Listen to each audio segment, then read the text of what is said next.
Le colonel Malick Diao s'appuie sur la vision des pères de l'indépendance pour montrer la voie à suivre. C'est l'ancien président ghanéen, le docteur Kwame Nkrumah, qui fut le premier, en 1965, à utiliser le terme néocolonialisme, en faisant référence à la continuité historique de la transition des colonies à des nations officiellement indépendantes. Le premier président du Mali, Feu Modibo Keïta, disait, je cite, « Chaque démarche du Mali, chacune de ses prises de position sont dictées par le désir de se trouver au plus profond de la lutte contre le colonialisme, contre l'impérialisme. Chaque décision du Mali porte l'empreinte d'une indépendance réelle que ne saurait contester aucun homme, aucun pays. » Ces violences extrêmes exercées à Cuba, dans le sud-est asiatique, au Congo, Léo,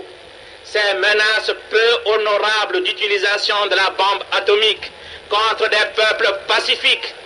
tout ce déchaînement de haine et d'appétit de puissance ont assombri le climat international. Les peuples du monde sont indignés de cette audace inouïe des forces d'agression et de l'impunité dont elles bénéficient. Fidèle à sa politique de non-alignement, hostile au colonialisme, à l'impérialisme et au néocolonialisme, la République du Mali dénonce et fustige ces atteintes graves à la liberté et à la dignité des peuples et affirme sa détermination pleine et entière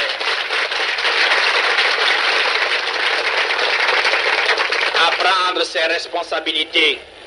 toutes ses responsabilités, au sein de l'organisation mondiale et au sein de l'organisation africaine pour qu'un terme soit mis le plus rapidement possible à ces pratiques dangereuses et barbares. Du haut de cette tribune, nous lançons un appel solennel pour qu'il soit renoncé à cette politique d'expansion et de conquête, pour que soient prises en considération les aspirations des peuples, si petits et si faibles soient-ils. La voie de la négociation, de la recherche patiente et pacifique de la solution des différends est seule conforme à l'intérêt de tous les États et de tous les peuples du monde. La politique de la force, la politique de la guerre,